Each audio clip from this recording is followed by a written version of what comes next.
I'm about to feed them to the sharks right now. Get them hype right now. Yeah. You know the ground is up. Yeah.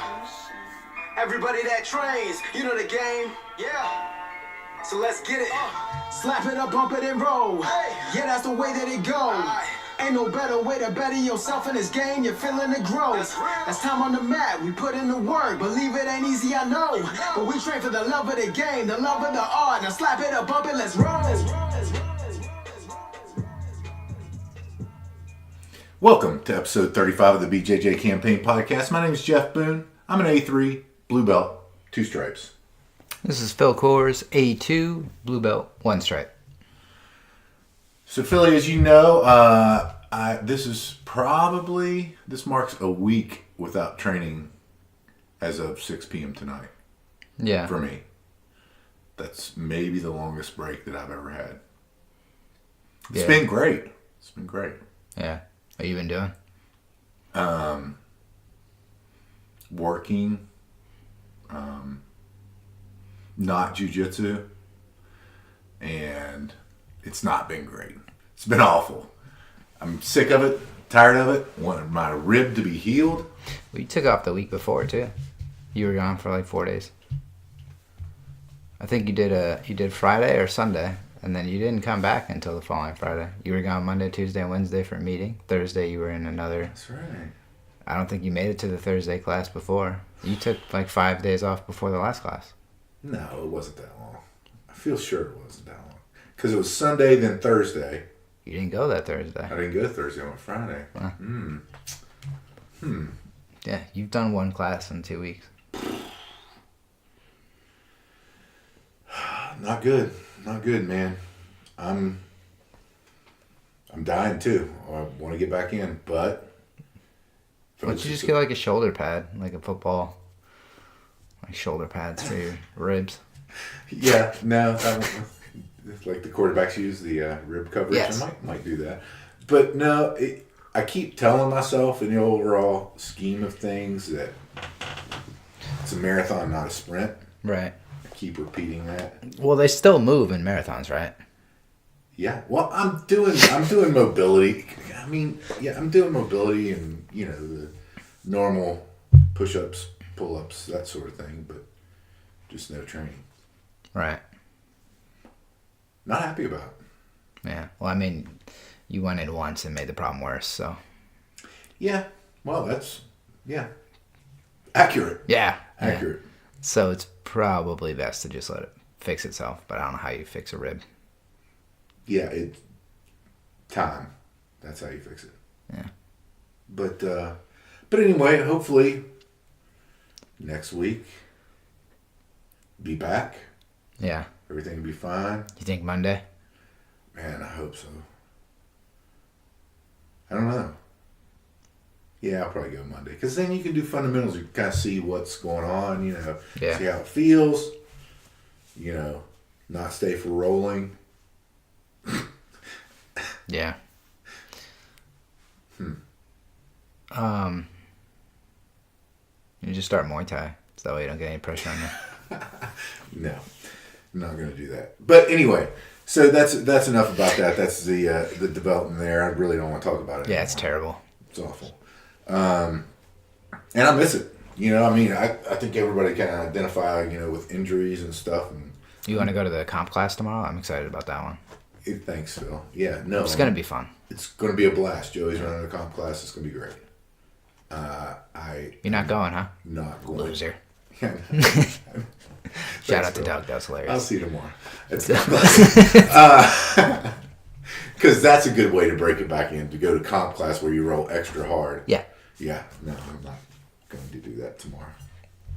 But yeah, enough about that. But I do want to say, you know, as an elderly grappler, such as myself, it's important that I tell myself that you have to get better and take that time and do other things like the mobility, like the stretching, like the strength training, stuff like that. Whenever, you know, like Jocko says, do what you can. Right.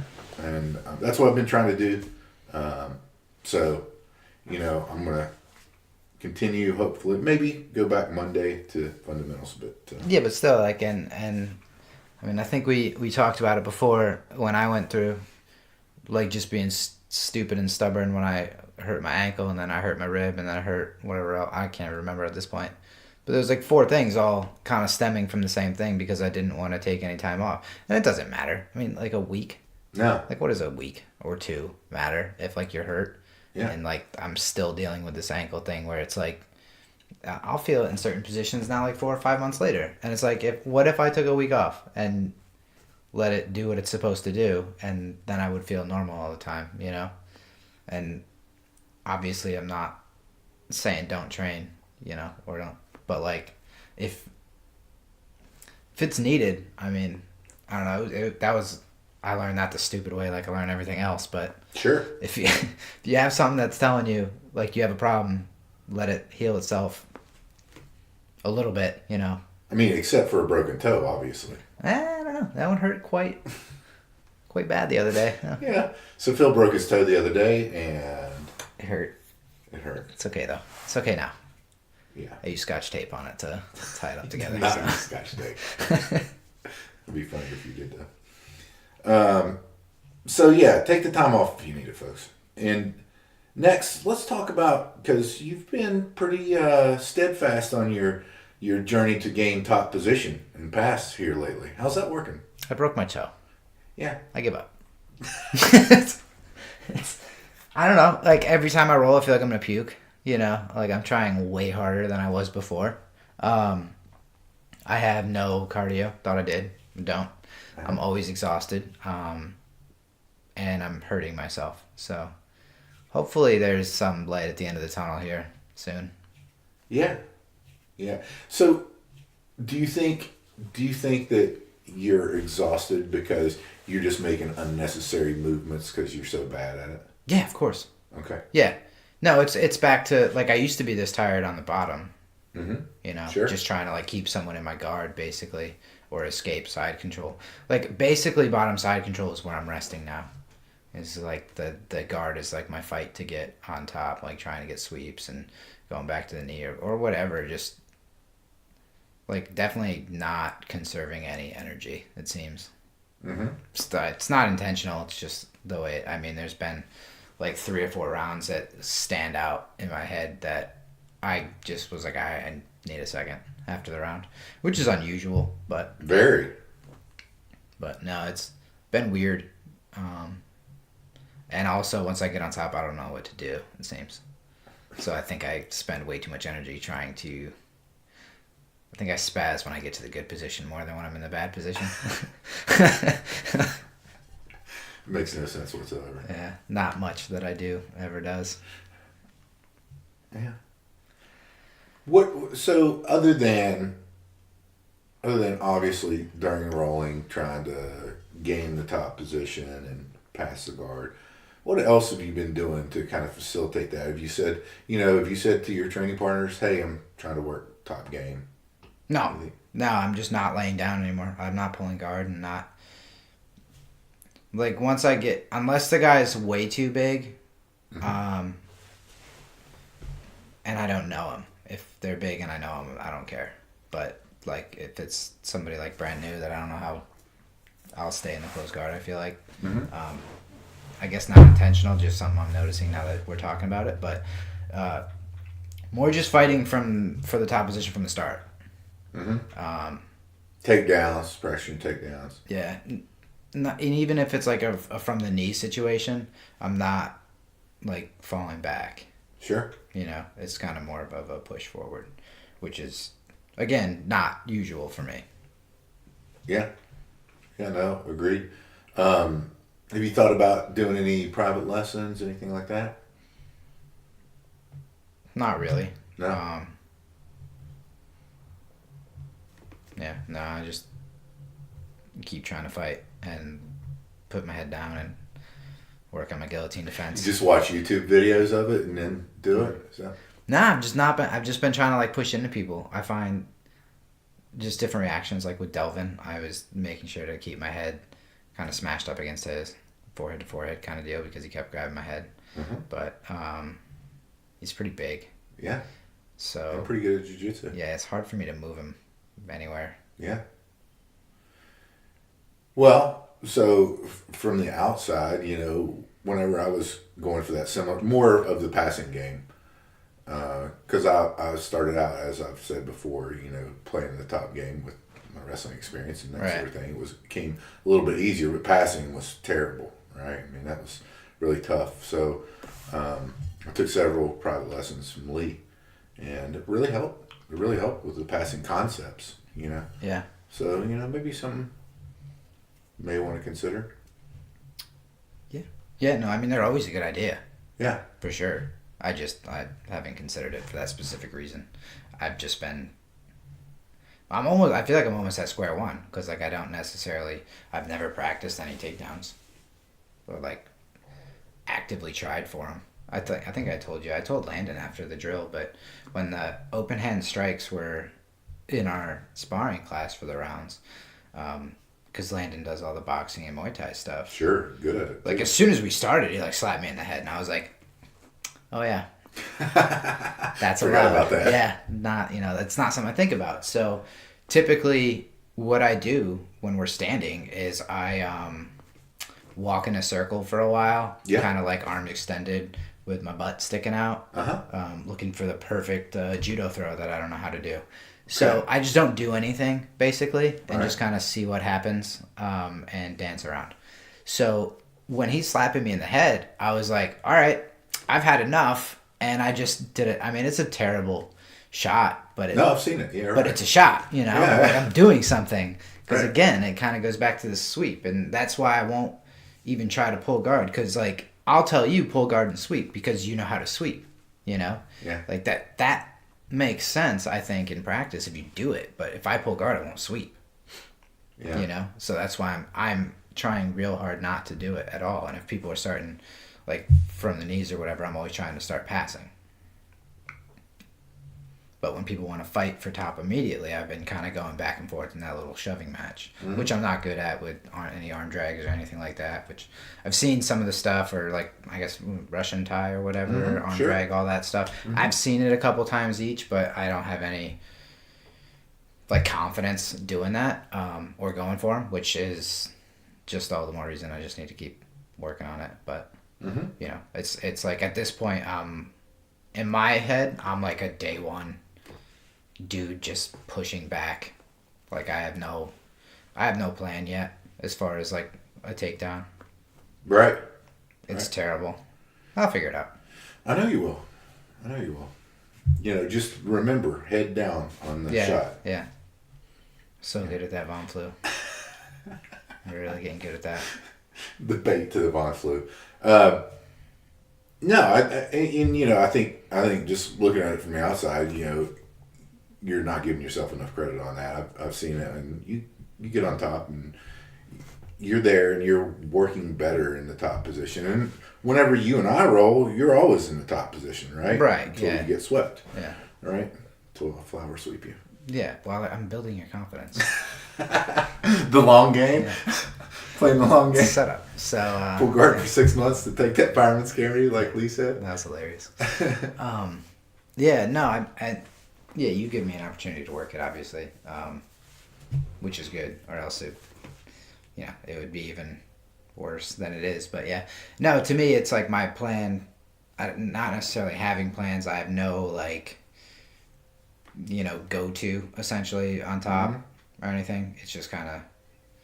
It's been a long time, like, trying to figure out how to just, maintain it against new people. Like, there was no, like, if they were experienced, there was no keeping it at all. To the point where I think that's a big reason why I don't want to say gave up on it, but I wouldn't pursue it very hard because it wasn't worth it. It's like, I got to waste all this energy to get on top. I'm just going to get rolled anyway. I'll stay here. Yeah. I think that was a big, thinking about it now, I know that's a big reason why the jiu-jitsu I have developed the way that it did. Yeah. Because now that I'm trying to get on top, it's very tiring.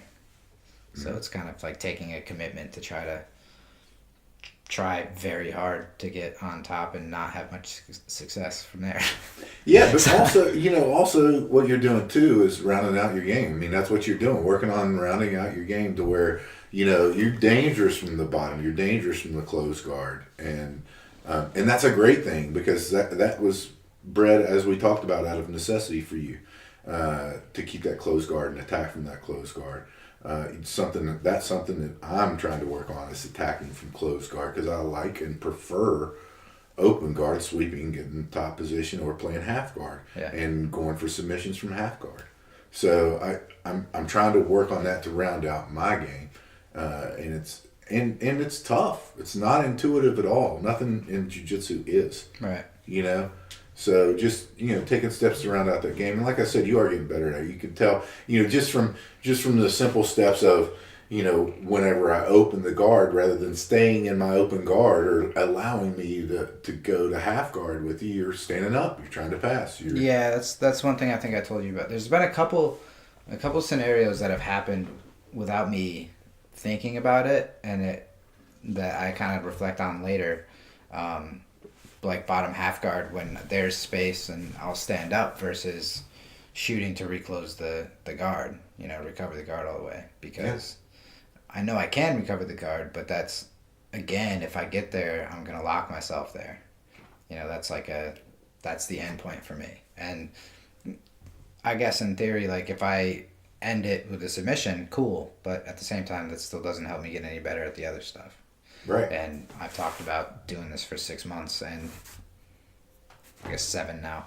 And so for one of them, I've actually actively attempted to do what I said I was going to do. Yeah. No, that's good. You have to get yourself in the right mindset. Yeah. Yeah. That's where you are. But no, that's good. And I'm happy you're doing it. I think it's, it certainly is necessary. And it kind of transitions us into our next topic, which is Eddie Fyvie's article talking about purple belt, a.k.a. the rolling belt. He brings up a lot of points to that where you're thinking about more conceptually than you are technique-wise, and to be able to apply those techniques in different positions because of the understanding of the concepts. Yeah. So, in the article, I thought it was a really good article.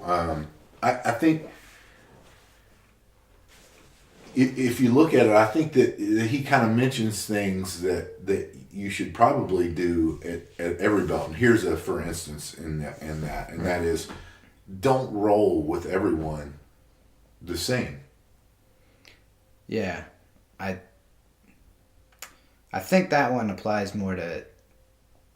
I see what you're saying. Do that at every belt, but I think that applies more to people who are better and have the option. Because I don't have that option. I can't roll with everybody the same. Because it's like I can't roll with you the way I do with somebody who's new, and then I can't roll with somebody who's new the way I can roll with somebody who's my size. It's all different. None of those are my control. But if it is in your control, definitely do that. Again, I would put people in the closed guard. If I had to attempt to win, I would have to try to put everybody in the closed guard and work from there, but that's not how to develop in the best way. Right. And there's so just to mention too, one of the posts that you shared on the BJJ campaign group page was black belt Jake Whitfield's John reshared that one. It was really good. Post really, really good about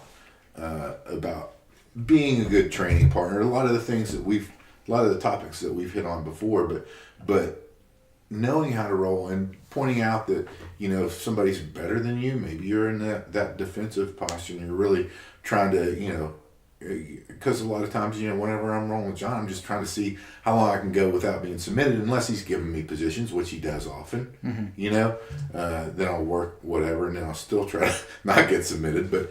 But it's important that you're cognizant of your size. I'm a bigger person, so I said it before, I like to play bottom with everyone who's not as big as me because it helps me develop that game, and then it doesn't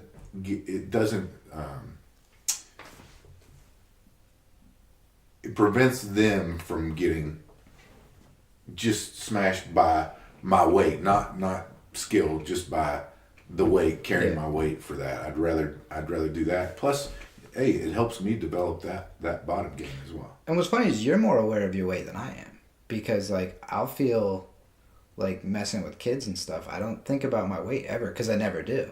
Right. Until I go with like a kid or something, and Sure. then I got to think about where I am. You know, Yeah. you have to pretty much always be aware of that. Yeah, Being a bigger every person. time. I never think about it, Yeah. other than like trying not to get swept and off balancing myself. I don't think of like trying to be a good partner size wise. It's just, it wasn't until like rolling with like a Gavin or a kid that I was like, oh, I gotta, you know, be careful. Yeah, for sure. And it's, I don't have to with everybody, you know, like with Joe or Jeremiah or Delvin, you know, people who are bigger than me. I love that. That's great. Yeah, I guess I mean like you have to be more aware of it for like your development reasons. Yeah, Safety too with some people, but for sure. for the most part in the adult stuff, you're having to be more aware of it so you don't handicap yourself relying on size, you know? Yeah, Because of course. That's not something that ever crossed my mind. Yeah, no, I think it's important. But to kind of get back to that, the purple belt article, the rolling belt by Eddie Fyvie, you know, he says on there to focus on making your transitions seamless or to float. I thought this was really interesting. I'm nowhere near purple belt, but I know that that's been a focus that I've had with that. You know, if you just see, you can see it, you know, whenever we roll with Wilfredo or God, Lee, you know, those transitions, it's like it's a whirlwind. You don't even know what position's coming next, and you have no idea. And that really kind of struck a chord with me, saying, oh, you know what, that's probably a good focus to have, is that transition game. Yeah, for sure. And I think a lot of that too comes back to like being so far ahead of people when you're doing the setups. Like, it's always going to look good. Your transitions are always going to look good if you're setting someone up for a sweep and I walk right into it. Yeah. Yeah, that's true. I think you do a decent job with that. Flower sweep. I didn't think I'd ever flower swept you, Phil. I mean, not to me, but you know, I've seen you do it to other people, possibly. So. No, but yeah, I mean, I think that's important. I think that, and again, I think Are you talking more about scrambling or just like general transition? I think he's talking in the context of the article. It seemed like more of planned transitions where you're utilizing decoy techniques, Yeah. right? So setups, right? Yeah, so setups for submissions. You know, you're going to do one thing to elicit a response, and I think we all, again, I don't think that's exclusive to purple belts. I think that everybody tries to do that and has maybe one or two of those things. I think what he's saying is a purple belt, you're doing that for everything. Right. Right? It's not, you know, and maybe that's, you know, also where we should be looking to as well, to be using those decoy techniques. And of course we do with a lot of things, the sweeps, you know, the scissor to set up the flower. There's a lot of different tips and tricks. But I thought that was very interesting. And it's something that I'm definitely going to put in my training plan, with really trying to float those positions and really trying to be cognizant of setup and decoy, that sort of thing. Another thing that he said, and I thought this was interesting, and I really liked the idea of it, was seek marathon rolls. You know, Yeah. seek rolling until your gi is drenched, right? And you know, I think we do that, especially at open mats and things of that nature. I think that we do that a lot, and I think that's an important part, because then it's an important part in trying to, even for lower belts, trying to conserve your energy so that you always have something in the tank. Mm-hmm. You know. No, that's a good one too. And yeah, the open mat the other day when it was just three of us early on until some other people came, kind of doing the rotation, pass, sweep, or submit, just guard passing drills, and you know, me being obviously the weak link there is you guys essentially going with each other with very limited rests and just always having somebody pushing. So you're both getting like extended times with somebody with a little bit of a rest, you know? Yeah. And that rotation, keeping it fast and aggressive where it's not, none of them are easy, but, you know, like I'm, you know, definitely the one who's going to be getting swept or passed, but it's not going to be immediate, not going to be necessarily easy, but, you know, getting that constant, you know, energy output from the other person when you're kind of getting exhausted down, I think is a similar thing there with that marathon round. Oh, for sure. And you know, just like we do with the positional sparring, you know, a lot of times whenever we're doing that, I love that. I mean, if you get to stay in longer, if you're doing the positional sparring and you get to stay in longer, that certainly helps. I really like that. Yeah, it's like when you stay in, you're defending knee on belly on the bottom and like you win. It's like, does it feel like you're winning or? Yeah, no doubt. No, not really. Not really. The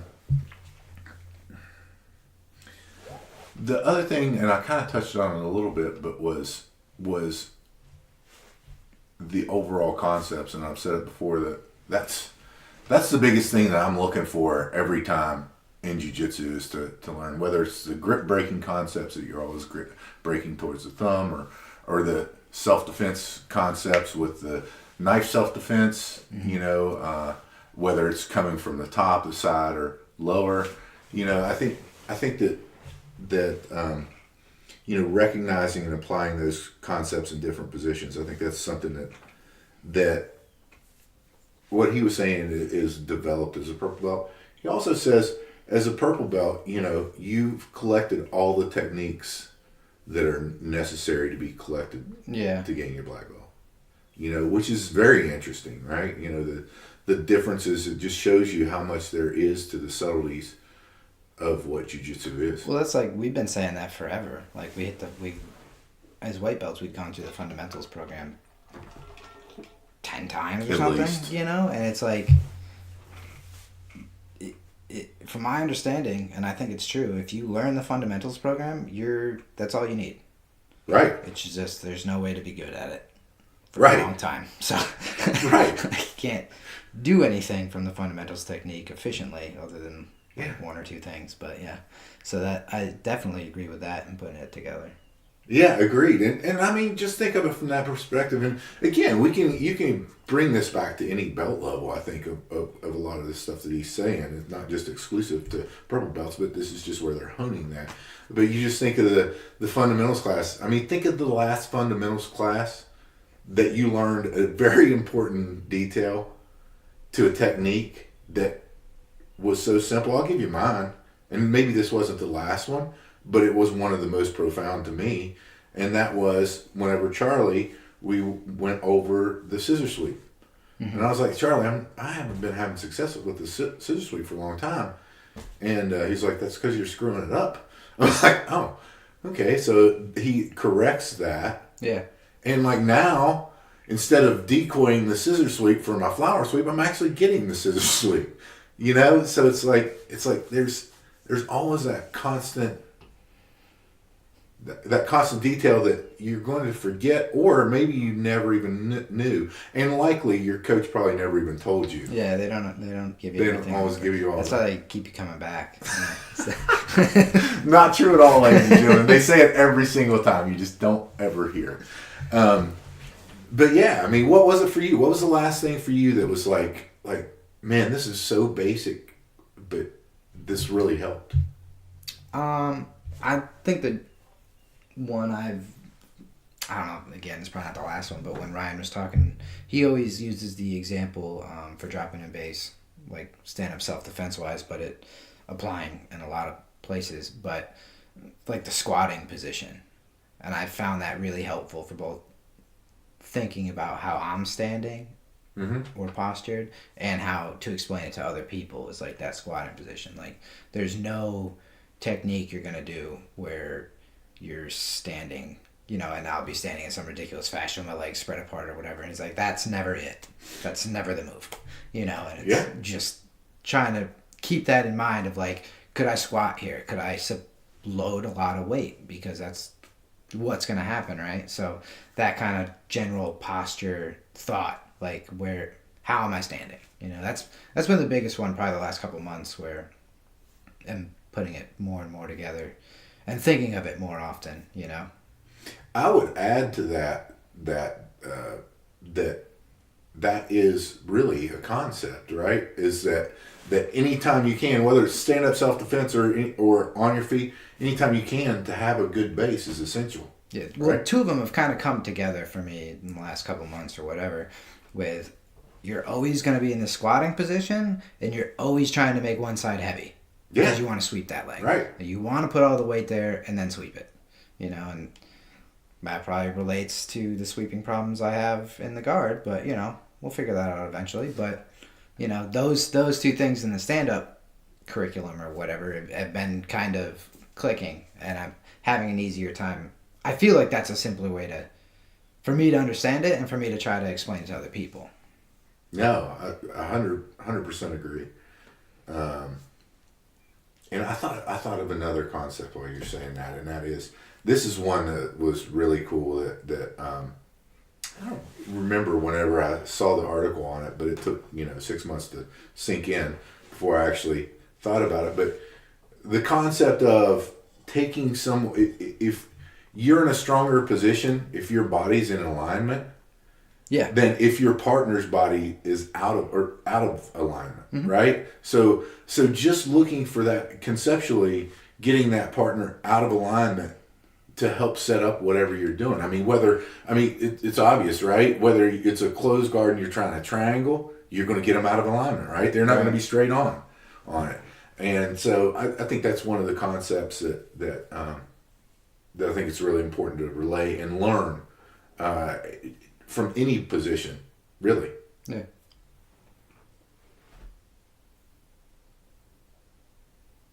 Allow bad positions. Yeah, so I allow Jeff to flower sweep me and get on top, and then I work out of the bad position I allowed. Or not. Well, it was allowed. That's why.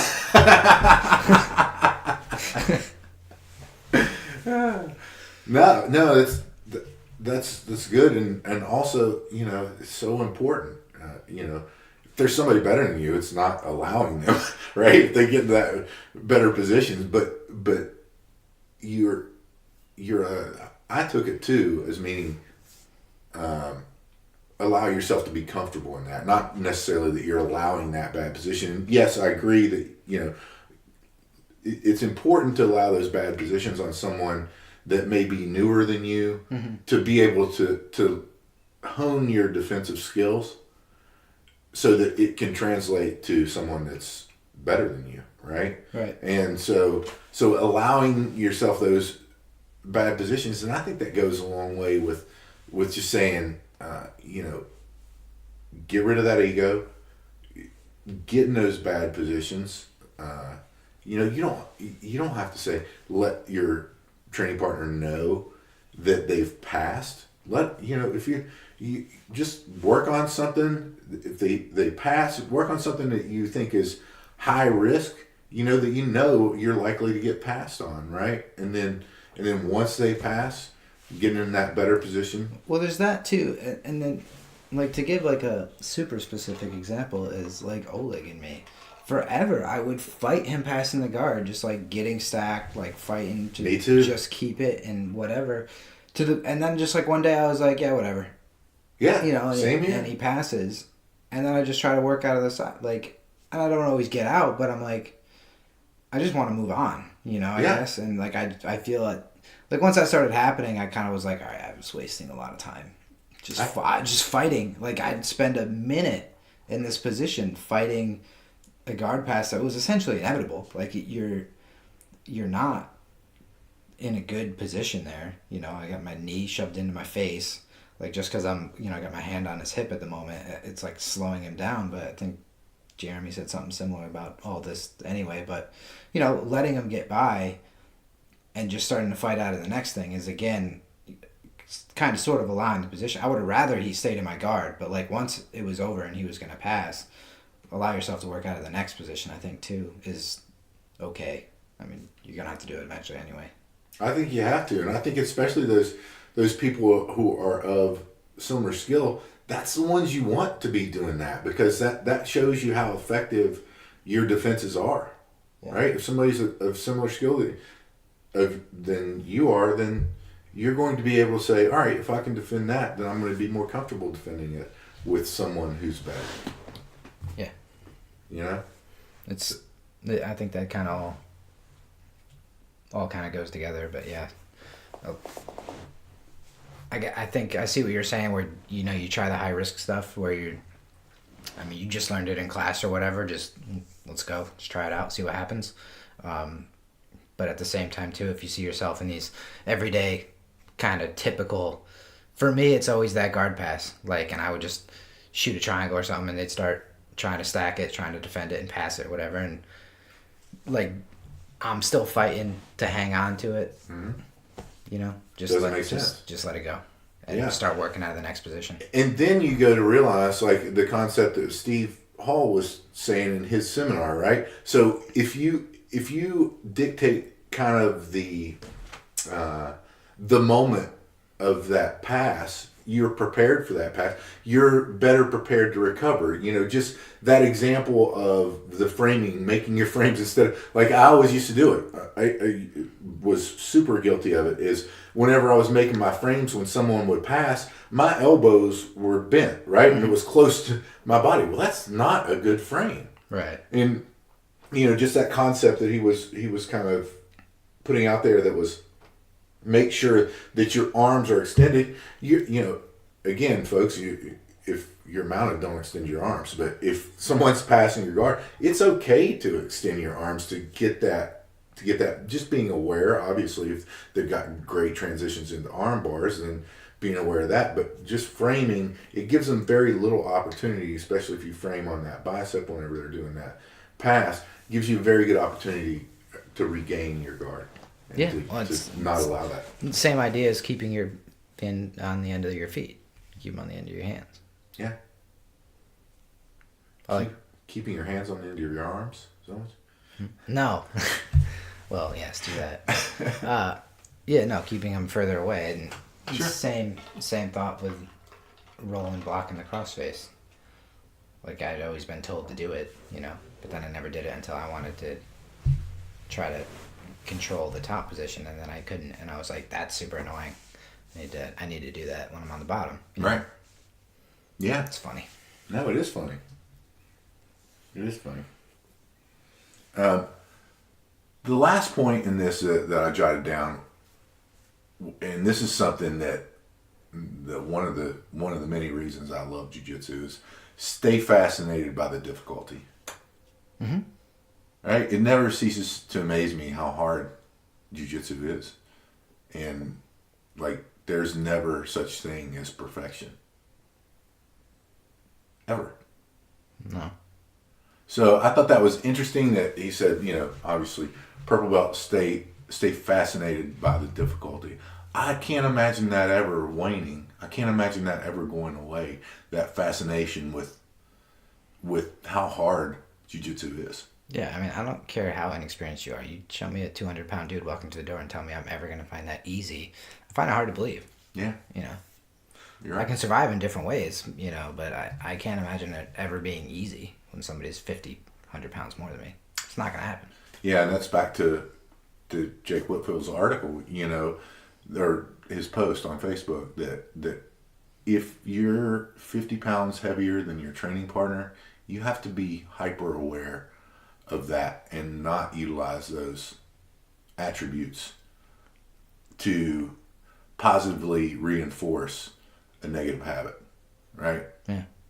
Well, I mean, just for me personally, I get that, like, it would be annoying if you just straight smashed me every single time we rolled because you're quite a bit bigger. But at the same time, when someone is 50 pounds heavier and they walk through the door, I'm always interested in how's it going to go? You know, can I get to the closed guard and keep them away and keep myself in a situation where it's not an immediate, like, smash thing, you know what I mean? A new person walking in the door that's 200 pounds? Well, I don't get a chance to talk to him because you've been, like, taking him out to dinner.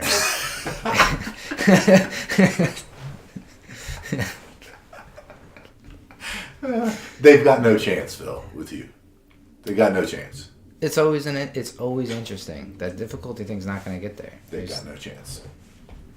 Viewers, listeners, a 200-pound person with zero training. Now, if they've had wrestling, if they had, if they were, did whatever and had some training, then maybe. But the 200-pound person that walks in the door brand new, they got no chance with you. None. Yeah, disagree, but it's okay. Okay. Well, you're wrong. Not the first time. With that, Philly, tell them how the fans can support us. Oh, we have a couple patches left. Yes, we do have a couple patches left. Flying off the shelves. Yeah. The patches look really cool. They're about 4 inches in height to, I think, in 3/4 wide in the shield logo shape. And t-shirts, all available online. And now you can tell me what size you want.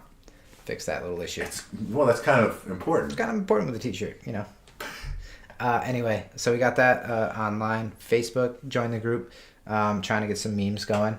Jeff's okay with finding those and reposting them. Some cool videos. We've had great engagement on the Facebook group, I think. Yeah.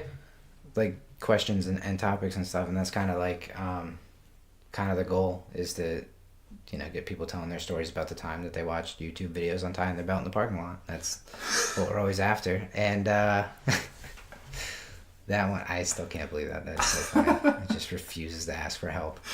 I've got problems, Phil. I've got problems.